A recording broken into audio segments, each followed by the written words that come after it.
सरस्वत्यै नमः। श्री वेद पुरुषाय नमः। श्री मातु पितु गुरु चरण कमलेभ्यो नमः। श्री सीतानाथ समारंभा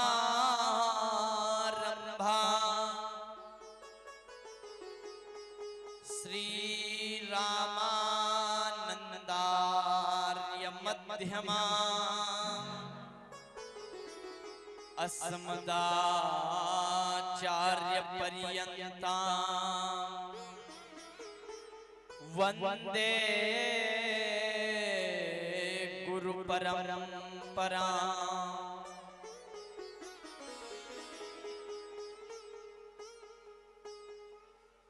माता रामो मत पिता रामचंद्र।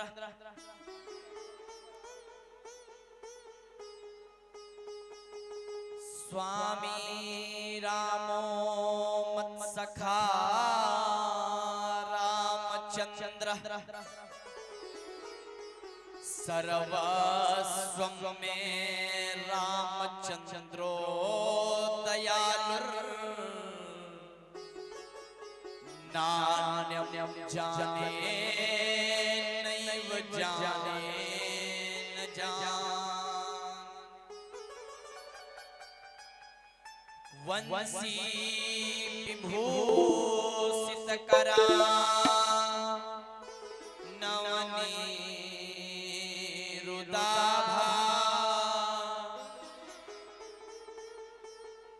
पीतांबरा वरुण बिंब फला धरोष्ठा। पूर्णेन्दु सुंदर मुखादर बिंद्र नेत्रा। कृष्णात् परं किमपि तत्त्वमहं न जाने। गुरुर्ब्रह्मा गुरुर्विष्णुः गुरुर्देव महेश्वरा। गुरुः साक्षात् परब्रह्म तस्मै श्री गुरवे नमः। राधा मेरी स्वामिनी मैं राधे जू को दास। जन्म जन्म मोहि दीजियो श्री वृंदावन को वास। राधे मेरी मातु है पिता मेरो घनश्याम।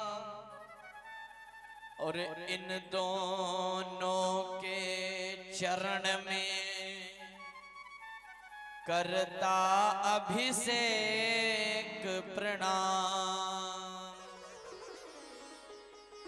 वृंदावन के वृक्ष को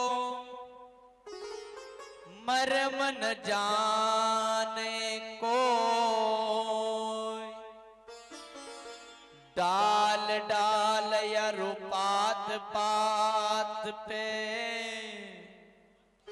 श्री राधा राधा हो।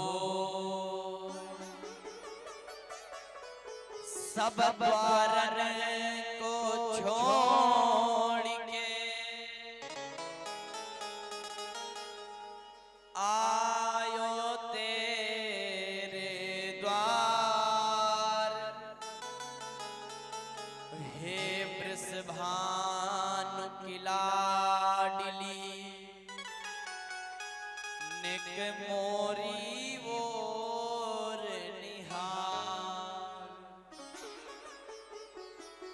वंशी वारे मोहना वंशी देव बजाय बंसी सबके मन बसे सुघर अंगनान सुहाय बोलो वृंदावन बिहारी लाल की श्री राधा रानी सरकार की आइए भगवान की परम मंगलमयी पावन चर्चा को प्रारंभ करने से पहले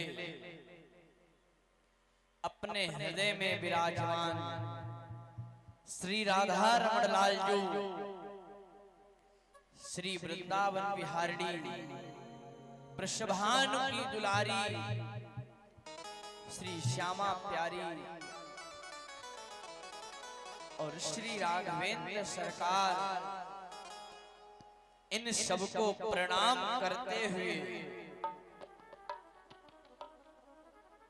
कथा के नियमों के अनुसार सर्वप्रथम भगवान नाम संकीर्तन तत्पश्चात भगवान की मंगलमयी पावन चर्चा और फिर जैसी गोपाल जी की इच्छा बाबा अवघड़नाथ की कृपा और आप सबका प्यार भरा स्नेह। आइए बड़े भाव के साथ भगवान नाम संकीर्तन। नीलमणि घनश्याम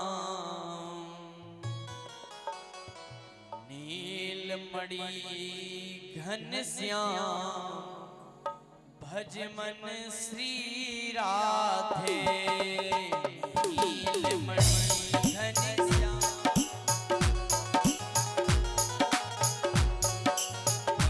नीलमणि घनश्याम भज मन श्री राधे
भगवान की श्री राधा रानी सरकार की वृंदावन धाम की बाबा औघड़नाथ धाम की माँ भुवनेश्वरी धाम की 84 कोस ब्रजमंडल धाम की नैमिषारण्य धाम की सभी देवी देवताओं की अपने अपने मात पितृ गुरु गोविंद की सत्य सनातन धर्म की जय जय श्री राधे श्याम। अकारण करुणा वरदान भक्तवांछा कल्पतरु तड़ित विडम्बित पीतांबर धारी अनंत कोटि ब्रह्मांड नायक मर्यादा पुरुषोत्तम भगवान श्री राम एवं लीला पुरुषोत्तम भगवान श्री कृष्ण श्री राम कथा एवं श्री कृष्ण कथा के परम रसिक श्री हनुमान जी महाराज श्री वेदव्यास जी महाराज परमहंस संत शिरोमणि श्री सुखदेव जी महाराज श्री तुलसीदास जी महाराज एवं भगवत अहत की कृपा प्रदान करने वाले परम पूज्य श्री सद्गुरुदेव भगवान माई बाप एवं श्रीमद् भागवत महापुराण की पावन कथा में पधारे हमारे सभी आचार्य वृंद वाद्य यंत्र पर सहयोग दे रहे हमारे गंधर्वजन एवं परीक्षित स्वरूप हमारे यजमान महोदय और भगवान के परम भगवत प्रेमी भक्त श्रोता समाज भाई वृंद एवं भक्ति स्वरूपा हमारी माताएं बहनें नन्हे मुन्ने बाल गोपाल सभी को इस व्यास मंच की ओर से सत सत नमन दास की ओर से सभी को प्रणाम। बड़े ही सौभाग्य की बात है कि हमारे ग्राम में नगर में क्षेत्र में मोहल्ले में ये भगवान की परम मंगलमयी पावन कथा जिसका आज चतुर्थ दिवस रात्रि काल की बेला प्रारंभ हो चुकी है। तो आप सभी भगवत प्रेमी भक्तजन एवं इस ध्वनि यंत्र के द्वारा जहां तक भी मेरी आवाज पहुंच रही हो तो आप सभी अपने अपने गृह कार्यों से निवृत्त होकर के इस कथा पांडाल में पधारे भगवान की परम मंगलमयी पावन चर्चा को श्रवण कर अपने जीवन को धन्य बनाओ, क्योंकि ये एक ज्ञान की गंगा की धारा बह रही है और इस धारा में हम और आपको डुबकी लगानी है। यदि इस ज्ञान की गंगा में हमने डुबकी नहीं लगाई तो हम आगे जाके कोई ज्ञान की गंगा में डुबकी नहीं लगा सकते। क्योंकि जो हमें सुलभता से प्राप्त हो रहा है आज इस समय में,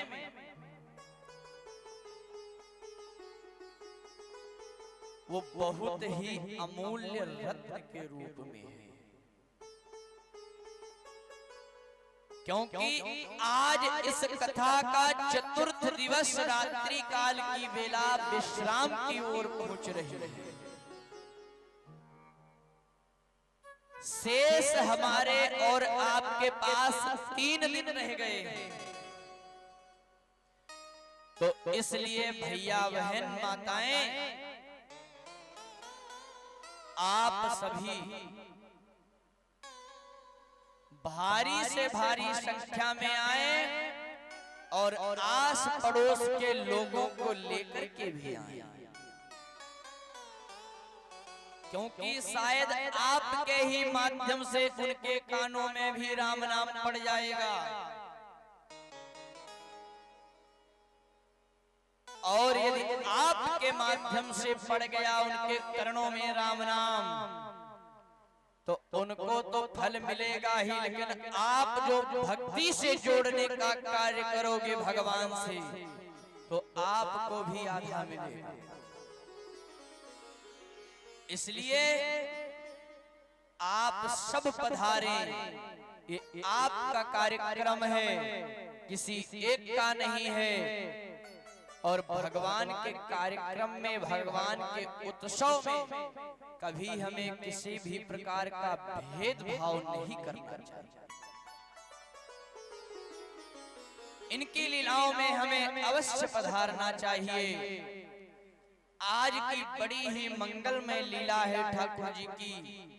आज हमारे आनंद कंद भगवान का जन्मोत्सव मनाया जाएगा, लेकिन उससे पहले और भी कुछ कथा बाकी है जो मध्याह्न काल की बेला में हम आप श्रवण कर रहे थे। भक्त का चरित्र वो पूर्ण नहीं हुआ था, तो सर्वप्रथम बड़े ही भक्त श्री ध्रुव जी महाराज का चरित्र श्रवण करेंगे। उसके पश्चात भगवान के जन्मोत्सव की बड़ी धूमधाम के साथ तैयारियां करेंगे और ठाकुर जी का जन्मोत्सव बड़े धूमधाम के साथ मनाएंगे। आइए 2 बार भगवान का नाम पुनः लेकर के कथा में प्रवेश करते हैं। सीताराम सीताराम सीताराम कहिए और जही विधि राखे राम तही विधि रहिए। सीताराम सीताराम सीताराम कहिए, जही विधि राखे राम तही विधि रहिए। सीताराम सीताराम सीताराम कहिए, जही विधि राखे राम तही विधि रहिए।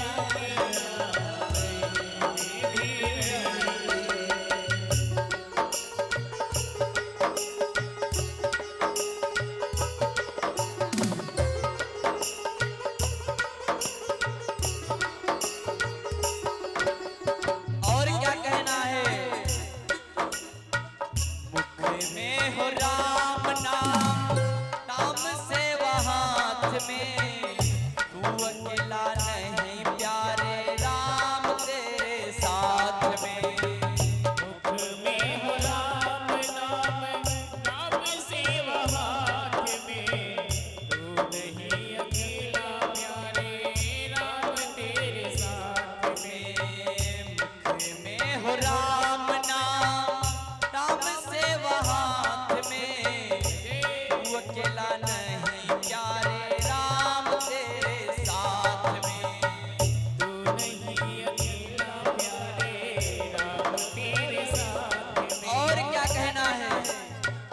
विधि जो ब्रह्मा ने लिखा उसका मेंटेन हम नहीं कर सकते, जो विधि का विधान है उसको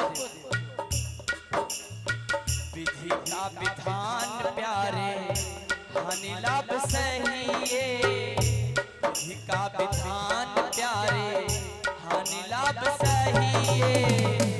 सीताराम सीताराम सीताराम कहिए, विधि का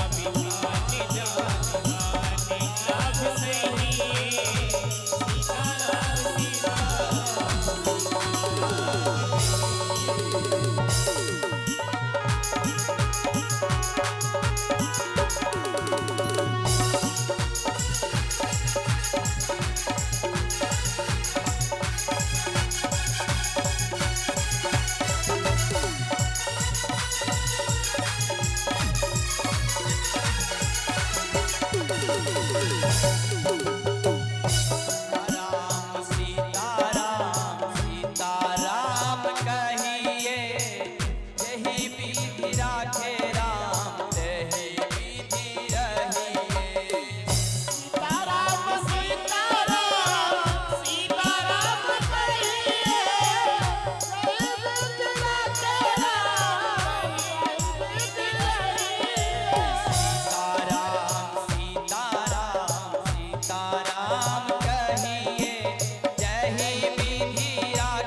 भगवान की जय हो। आज हम सबने श्रवण किया था कि ध्रुव जी महाराज अपनी मां से सारी बातों को बता दिए कि मां मेरी मौसी ने ऐसा ऐसा मेरे साथ किया। यहाँ तक की कथा हम सबने एक भजन के माध्यम से हम सबने श्रवण किया। तो अब ध्रुव जी महाराज मां से प्रश्न करते हैं कि मां, मौसी ने बताया कि तपस्या करो तुम्हारे सामने भगवान प्रकट होंगे। तो मां आप ये बताओ कि वो भगवान कैसे हैं, कहां पर होंगे और मैं किस प्रकार उनको बुलाऊं जो हमारे समक्ष आ जाए। तो माता सुनीति ने कहा, बेटा अरे जिन प्रभु की तू बात कर रहा है ना, और जिन प्रभु की, जिन परमात्मा की तेरी मौसी ने तुझे बताया, छोटी माँ ने बताया, बेटा तू आज तक चिल्ला रहा था कि मुझे अपने पिता से मिला दो, वो काम तो मैं आज तक नहीं कर पाया।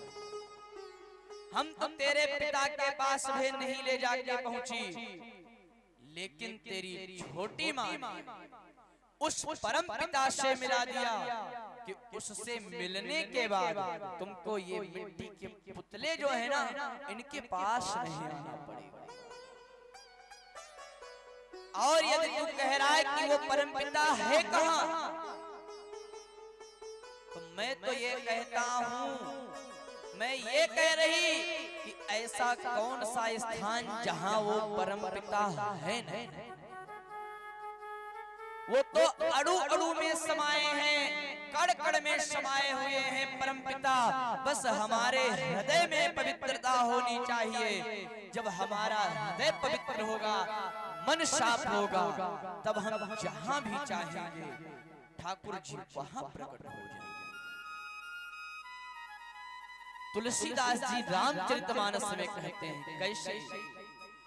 हरि व्यापक सर्वत्र समाना,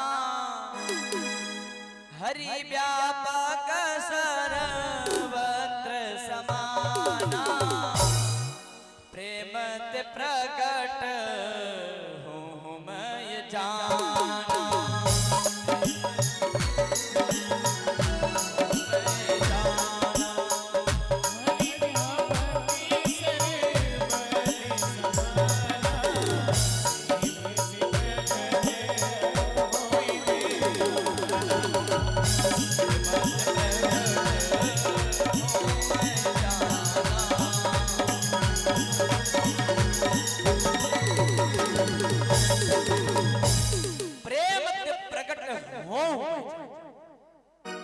अरे उनको तो प्रेम करो, प्रेम से जहां बुलाओगे रमण बिहारी तो वहां रमते रमते चले आएंगे।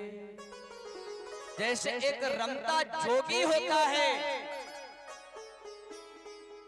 वो रमते हुए भ्रमण करते हुए जहां देखो मिल जाएगा, उसका कहीं एक ठिकाना नहीं होता। जोगी का एक ठिकाना नहीं होता। आज यदि यहाँ है तो कल कहीं दूसरी जगह होगा जहां हम चाहेंगे। उसी प्रकार आज हम ठाकुर जी को यहाँ चाहे हैं तो यहाँ बैठे हैं, कल दूसरी जगह हम बुलाएंगे वहां भी आएंगे। तो प्रेम होना चाहिए इनके लिए, तो हम प्रेम से जहां बुलाएंगे वहां आएंगे। अब तो ध्रुव जी महाराज को एक एक बात समझ में आ गया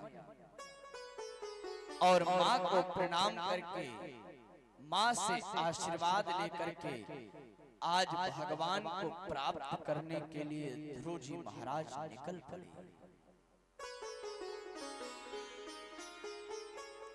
इधर प्रातः से चले हैं ध्रुव जी महाराज और मध्याह्न काल हो गई।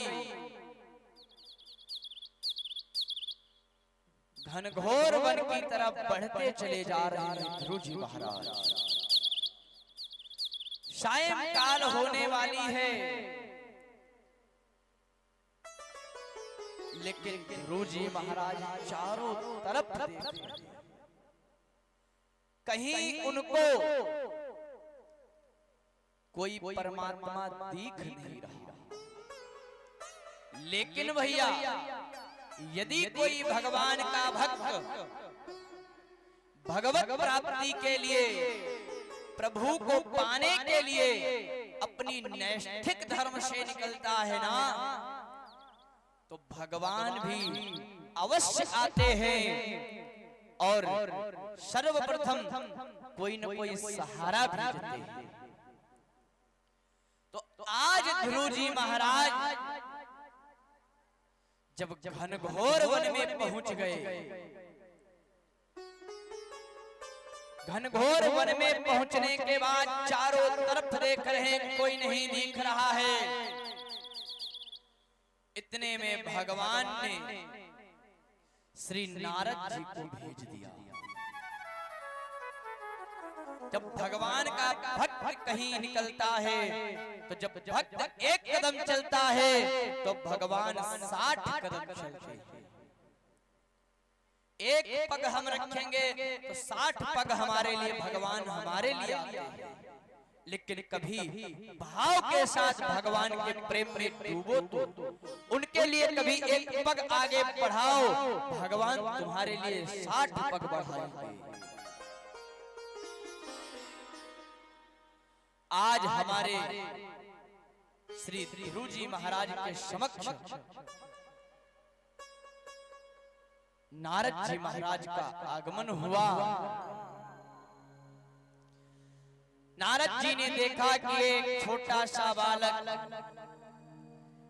घनघोर वन में कहां विचरण कर रहा है और ये कौन है, चलो इससे कुछ पूछना चाहता हूं।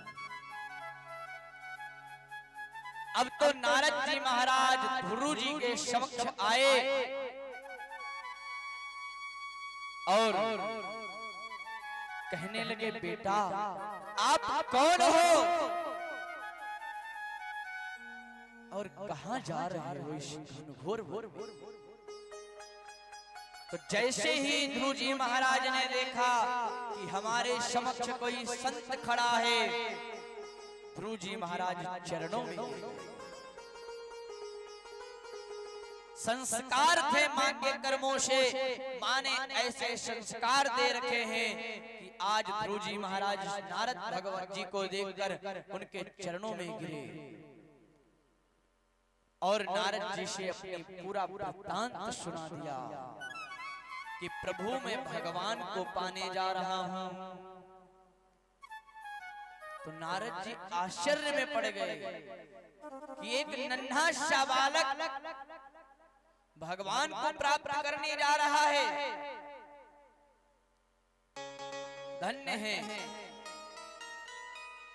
क्षत्रियों का तेज कि छोटी सी बात के लिए मां ने 2 शब्द बोल दिए तो आज उस बात पे भगवान को प्राप्त करने चल दिया।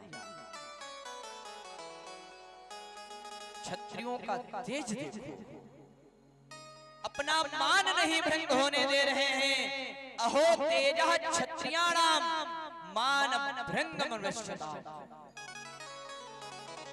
क्षत्रिय का तेज देखो, अपने मान के लिए 5 वर्ष का बालक भगवान को प्राप्त करने चला, सिर्फ मां के थोड़े से कड़ू वचनों के लिए। आज ध्रुव जी महाराज जब इस तरह निष्ठुरता दिखाए तो नारद जी ने भी विचार किया, चलो इसकी कुछ परीक्षाएं लेनी चाहिए कि ये खाली कह ही रहा है कि सचमुच इसमें है कुछ भक्ति।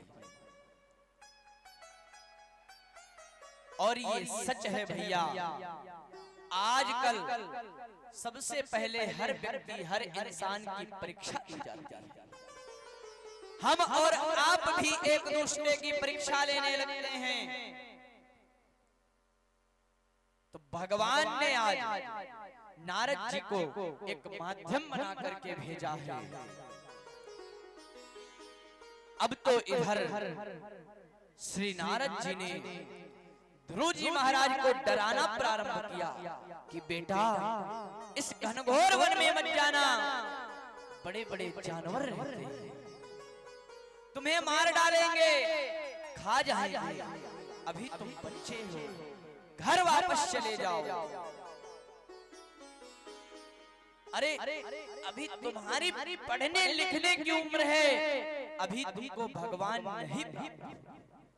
अरे इतने बड़े बड़े संत योगींद्र मुनींद्र जो ध्यान लगा करके बैठे हैं, संत सन्यासी, उनको भगवान नहीं प्राप्त होते तो तुम्हें कहां से प्राप्त हो जाएंगे। जाओ बेटा वापस चले जाओ।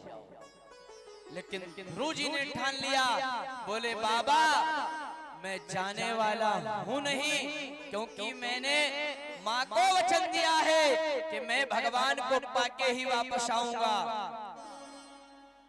मेरा मान नहीं भंग होना चाहिए। नारद जी समझ गए क्षत्रियों का तेज है कि देखो अपने मान के सामने किसी भी चीज का डर नहीं, किसी चीज का भय नहीं। घनघोर वन में एक 5 वर्ष का आयु का बालक खड़ा हुआ। धन्य है अहो तेजः क्षत्रियाणाम मान भृंगम नश्यता। या तेज देखो इस क्षत्रियों का तेज क्या है। इनके मस्तक पर ललाट में तेज क्या छाया है, जरा इसको तो देखो। अब तो नारद जी समझ गए कि ये भगवान को अवश्य प्राप्त कर सकेगा। अब इसे अपना चेला बना लेना चाहिए। और ये बात बिल्कुल सही है, जिसको नारद जी के दर्शन हो गए उसको भगवान अवश्य मिलेंगे। अब तो नारद जी ने श्री ध्रुव जी महाराज के चरणों में द्वादशाक्षर दे करके, उपदेश दे करके, मंत्र दे करके आज अपना चेला बना लिया और कहा जाओ बेटा भगवान का भजन करो, जाके मधुवन में चले जाओ, मथुरा में वहां मधुवन नाम का स्थान है, वहां पर जाकर के तुम भगवान का भजन करो। आज ध्रुव जी महाराज संतों का संग करके, संत की वार्ता को मान करके भजन करने के लिए निकल गए। हम सबको भी संतों का संग करना चाहिए, संतों की वाणी पर विश्वास करना चाहिए, क्योंकि पता नहीं किस रूप में आके नारायण मिल जाएगा। संत स्वयं भगवान का स्वरूप होते हैं, इसलिए हमें संतों का संग अवश्य करना चाहिए। हमें संतों की सेवा करनी चाहिए। कैसे? अरे संतन के संग लाग रे तेरी अच्छी बनेगी, संतन के संग लाग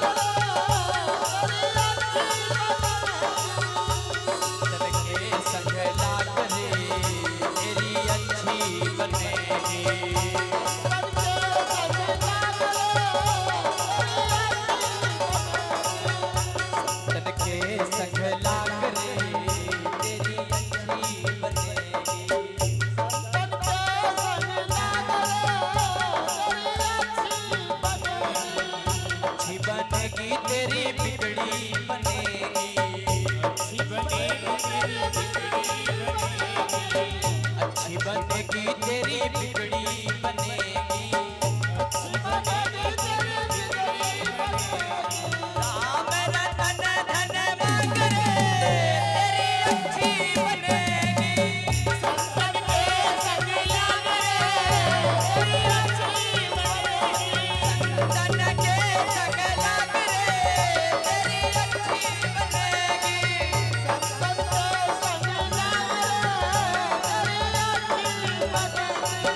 जन्म को संभाल रे तेरी अच्छी बनेगी, संभाल रे तेरी अच्छी बनेगी, संतन के संग लाग रे तेरी अच्छी बनेगी, संतन के संग लाग रे संतन के संग लाग रे तेरी अच्छी बनेगी।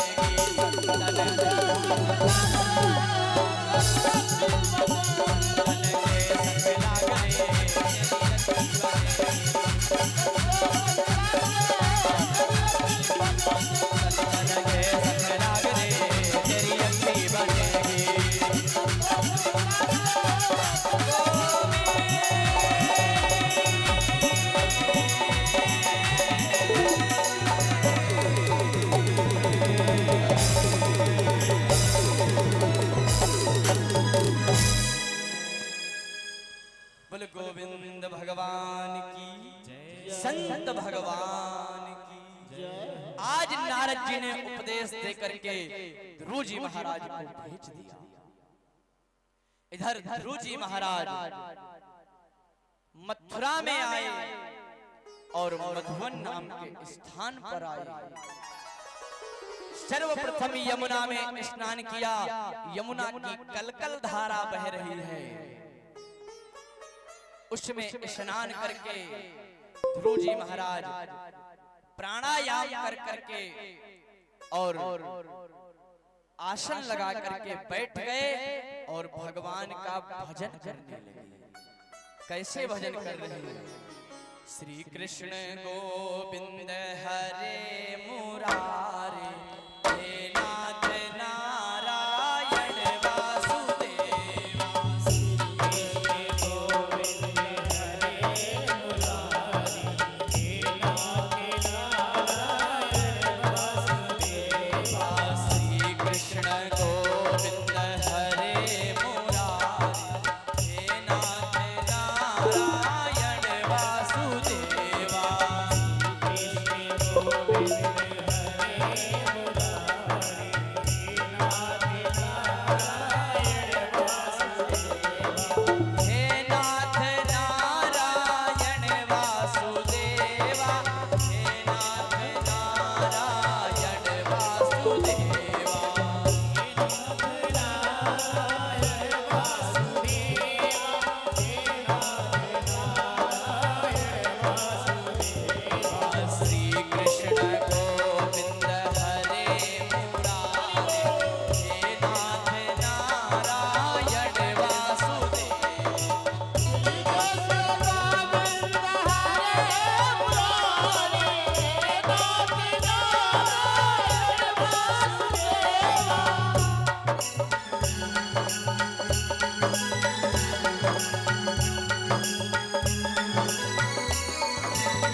इस प्रकार ध्रुव जी महाराज भगवान को पुकारने लगे। प्रथम मंथ बीता, 1 महीना बीत गया, ध्रुव जी महाराज को भगवान नहीं प्राप्त हुए।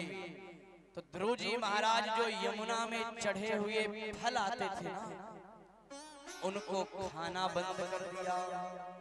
धीरे धीरे यमुना जल पीना बंद कर दिया। कुछ समय बीता तो ध्रुव जी महाराज ने जो वायु पी रहे थे, हवा भी पी जाती है, तो उन्होंने हवा भी लेना पीना बंद कर दिया। और लास्ट में आज जब सप्तम महीना 7वां महीना लगा, तो ध्रुव जी महाराज ने ऐसा प्राणायाम चढ़ाया कि मानो सारे ब्रह्मांड की श्वासें रुक गई। अब इस प्रसंग को मैं थोड़ा संक्षेप में ले रहा हूं, क्योंकि आज ठाकुर जी को भी लाना है, तो कथा को एक्सप्रेस की तरह ले चलना है, पैसेंजर गाड़ी नहीं बनानी है। और अभी हम सब तृतीय स्कंद में हैं, और आना आज हमें दसम स्कंद तक है। तो ठाकुर जी की सेवा जैसे नटखट गोपाल चाहेंगे उसी प्रकार चल ही रही है। तो आज ध्रुव जी महाराज ने जब ऐसा प्राणायाम चढ़ाया कि सारे ब्रह्मांड की श्वासें रुक गईं, सारे देवता छटपटाए, नारायण भगवान के पास दौड़े दौड़े आए और कहने लगे, प्रभु ये क्या हो गया, ये सारी हमारी सबकी श्वासें क्यों रुक गईं, श्वास अवरुद्ध क्यों हो रही है, क्या प्रलय काल आने वाला है, आप ही विचार करो ऐसा क्या हुआ। अब तो हमारे भगवान श्री नारायण विष्णु भगवान ने अपने नेत्रों को बंद करके देखा, तो देखा क्या कि मथुरा में मधुवन में यमुना के किनारे एक हमारा भक्त मुझे पुकार रहा है। उसने ही ऐसा प्राणायाम चढ़ाया है कि उसके कारण बस आज तुम सबके श्वासें अवरुद्ध हो गई। ठीक है, तुम सब बिल्कुल परेशान मत हो, मैं जा रहा हूं और अभी अपने भक्त को दर्शन देंगे और तुम सबकी सारी समस्या दूर हो जाएगी। अब तो भगवान श्री नारायण वहां से चले, मथुरा में आ गए। मधुवन में ध्रुव जी जहां समाधि लगाए बैठे भजन कर रहे थे, उनके समक्ष आकर के खड़े हो गए। अब आज भगवान सामने खड़े हैं, लेकिन ध्रुव जी महाराज भजनों में लीन हैं। उन्होंने तो गोविंद की एक छवि अपने हृदय में विराजमान कर ली, उनकी झांकी को अपने हृदय में रख लिया। वो तो उसी झांकी को देख देख करके भजन कर रहे हैं। आज समक्ष सामने गोविंद खड़े हैं, लेकिन वो झांकी के दर्शन करके भजन कर रहे हैं। भगवान समझ गए कि ये ऐसे नेत्र खोलने वाला है नहीं। अब मुझे इसके हृदय में जो मेरा स्वरूप है उस झांकी को हटाना होगा, तब जाके इसके नेत्र खुलेंगे, तब ये हमारे दर्शन कर पाएगा। आज ध्रुव जी महाराज के जो हृदय में ठाकुर जी की प्रतिमा समाई थी, गोविंद ने उस झांकी को लोप कर दिया। तो जैसे ही वो छवि हृदय से हटी, नेत्रों से हटी, तुरंत ध्रुव जी महाराज झटपटा के नेत्र खुल गए। और जब नेत्र खुले तो देखा कृष्ण कन्हैया हमारे सामने खड़े। आज गोविंद भगवान के दर्शन करके ध्रुव जी महाराज चरणों में गिर गए, क्योंकि वही छवि जो हृदय में थी वही छवि सामने खड़ी दिख रही है। अब तो ध्रुव जी महाराज ने दंडवत करके हाथ जोड़ करके सामने खड़े हो गए। अब विचार करने लगे कि मैं बोलूं तो क्या बोलूं। इतने मधुर हैं हमारे गोविंद, मैं इनके सामने क्या बोलूं। अब इनको गुरु जी की बात याद आ गई कि गुरुदेव ने कहा था बेटा जाओ पढ़ लिख लो जाके, तो मैं उनकी बात नहीं माना। तो यदि मैं पढ़ा लिखा होता तो दो शब्द कुछ बोल देता। अब मैं तो अनपढ़ खड़ा हूं, तो भगवान की स्तुति भी नहीं कर सकता।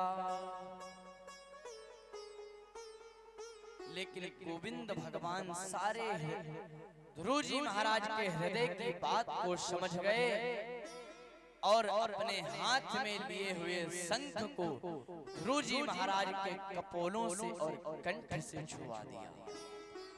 कपोलों मतलब काल और कंठ से छुआ दिया। तो जैसे ही शंख छूते ही ठाकुर जी की जितनी भी सारी विद्याएं थी, ठाकुर जी ने सारी ध्रुव जी महाराज के अंदर प्रवेश करा दी।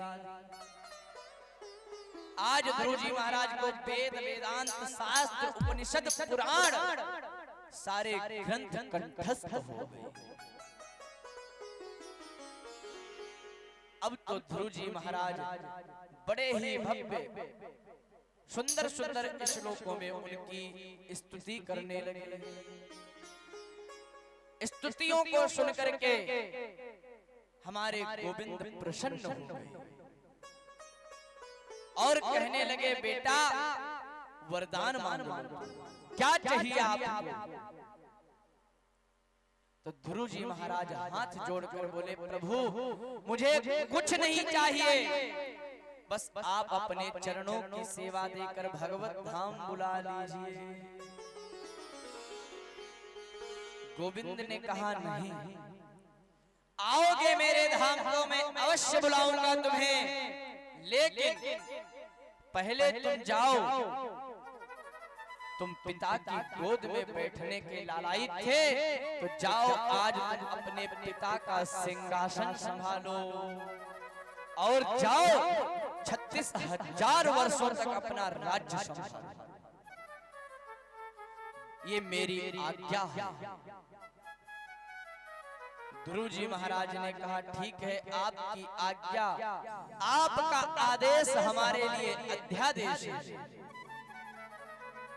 ना चाह करके आज ध्रुव जी महाराज राज्य संभालने के लिए तैयार हो गए। इधर भगवान ये वरदान दे करके अंतर ध्यान हो गए और इधर ध्रुव जी महाराज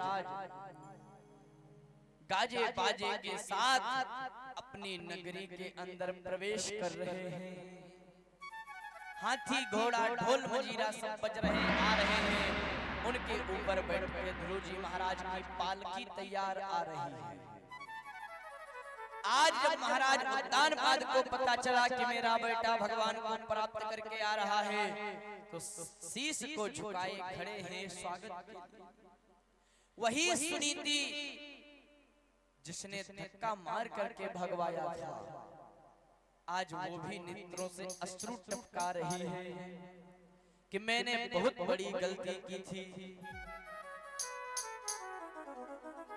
आज ध्रुव जी महाराज सभी के साथ अपने नगर में प्रवेश किए, तो सर्वप्रथम नगर में प्रवेश करते पालकी से उतर करके दंडवत प्रणाम करने गए अपनी छोटी मां के पास।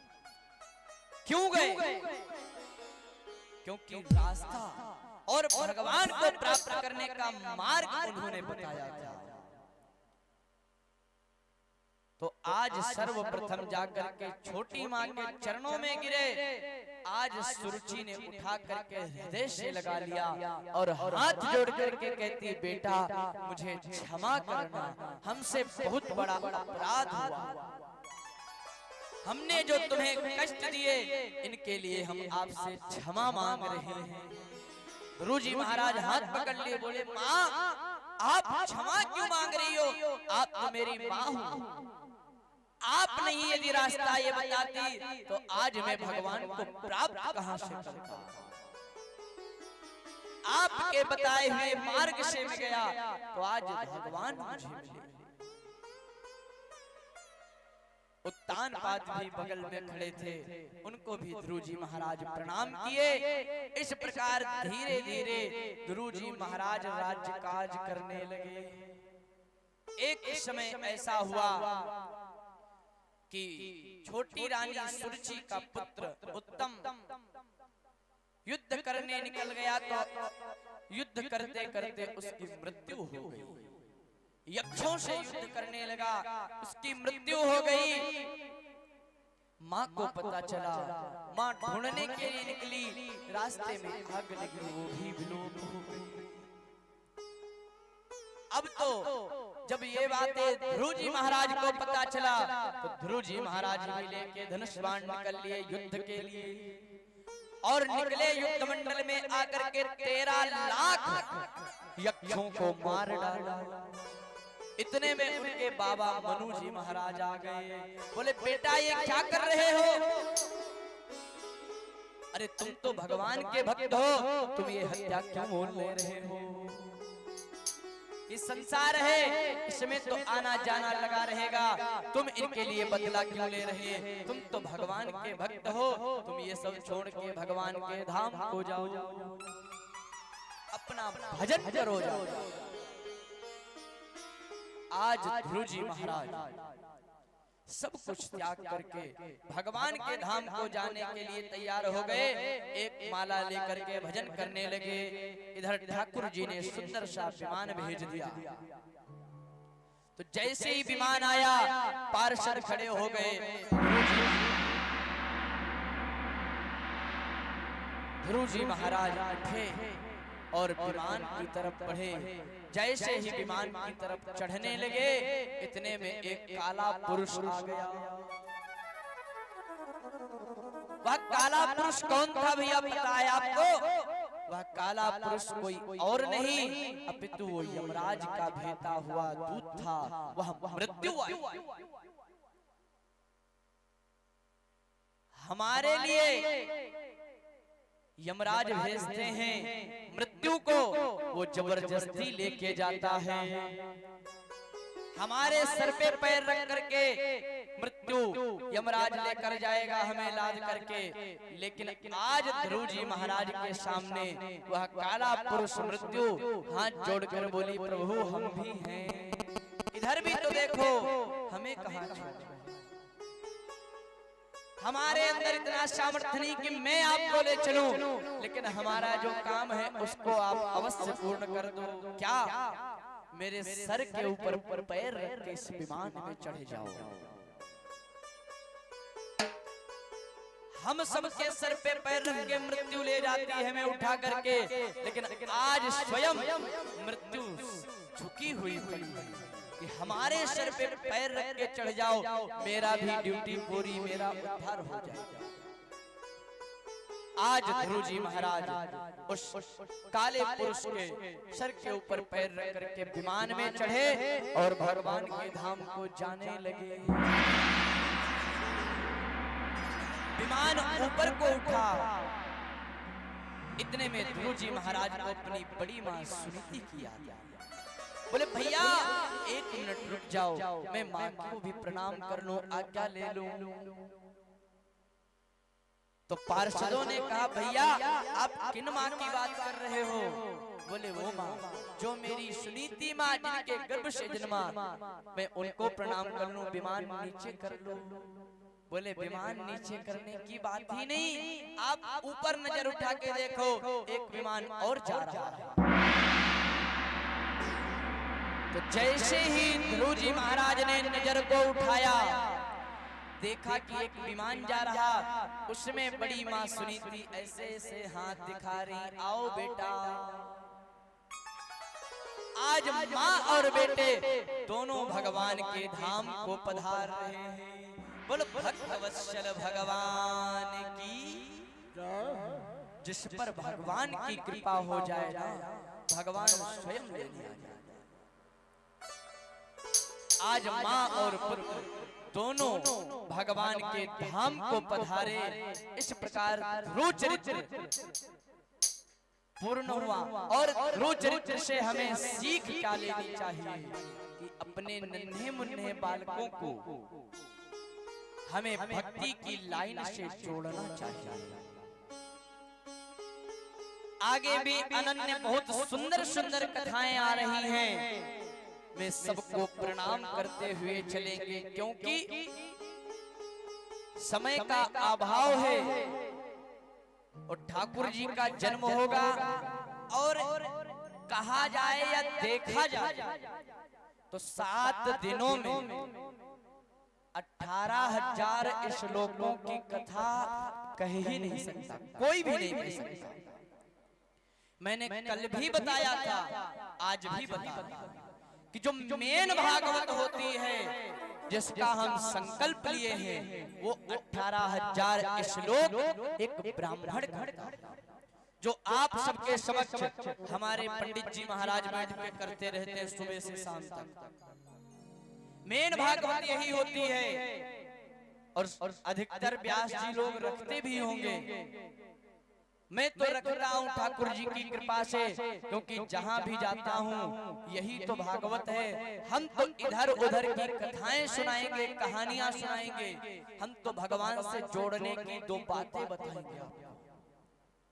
लेकिन जो संकल्पित कथा है हमारे कल्याण के लिए, वो मेन कथा तो ये है दूसरे पे हम। इसलिए बहुत सुंदर सुंदर प्रसंग हैं इन 12 अध्यायों में, उनको मैं प्रणाम करते हुए अब सीधे चलते हैं इधर। अब चरित्र कौन है उनको बता तो दे ही हम, कहेंगे भले नहीं इससे क्या है। श्री ध्रुव जी महाराज के चरित्र के बाद राजा अंग का चरित्र आता है, पृथु जी महाराज का चरित्र है। और पृथ्वी का दोहन एवं अश्वमेध यज्ञ करना पृथु जी के द्वारा भगवान विष्णु के दर्शन वर प्राप्ति, सनकादिकों को उपदेश और राजा प्राचीन बरही का चरित्र नारद द्वारा पुरंजनोपाख्यान और प्रचेताओं का नारद जी के द्वारा उपदेश, महाराज मनु जी की ज्येष्ठ पुत्र प्रियव्रत जी का चरित्र, भगवान ऋषभदेव जी का चरित्र, महाराज भरत चरित्र, रहुगण एवं रहुगण के सभी प्रश्नों को भरत जी के द्वारा निवारण, विभिन्न वर्षों के दीपों का वर्णन, भारत भूमि का पूजन सुखदेव द्वारा, नरकों का, जो 27 नरक होते हैं ना, जो ऊपर हमें झेलना है जाके, उनका वर्णन। इसके बाद अजामिलोपाख्यान, विष्णु दूतों भगवान का निरूपण, अजामिल परम धाम यमदूत द्वारा नारद का संवाद, श्री नारद जी के द्वारा दक्ष पुत्रों को विरक्ति, नारद जी का दक्ष शाप, देवताओं को विश्व स्वरूप देवगुण की अभिषक्ति और नारायण कवच का उपदेश, नारद युधिष्ठिर संवाद। अब इसके बाद आया हिरण्यकश्यप। तो आइए थोड़ी सी चर्चा हिरण्यकश्यप जिनके बेटा हुए प्रहलाद जी महाराज, क्योंकि भक्त का चरित्र है तो अवश्य ध्यान दें थोड़ा सा।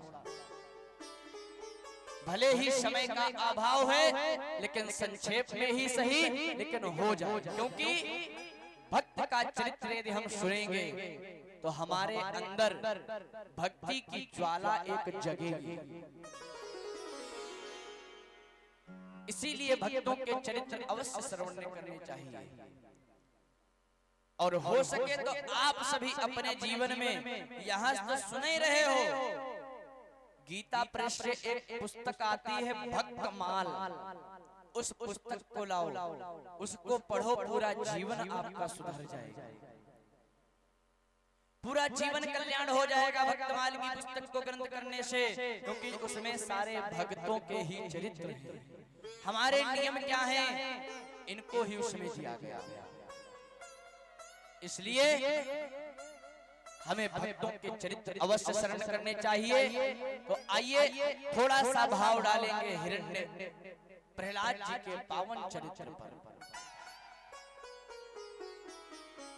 हिरण्यकश्यप एक बार घनघोर तपस्या करने ब्रह्मा जी के पास बैठ गया और बहुत ही कठिन तपस्या करने लगा, अन्न जल को त्याग करके बैठ गया कि भगवान जल्दी से जल्दी, शीघ्र शीघ्र हमारे सामने प्राप्त हो ब्रह्मा जी, हमें कुछ वरदान आज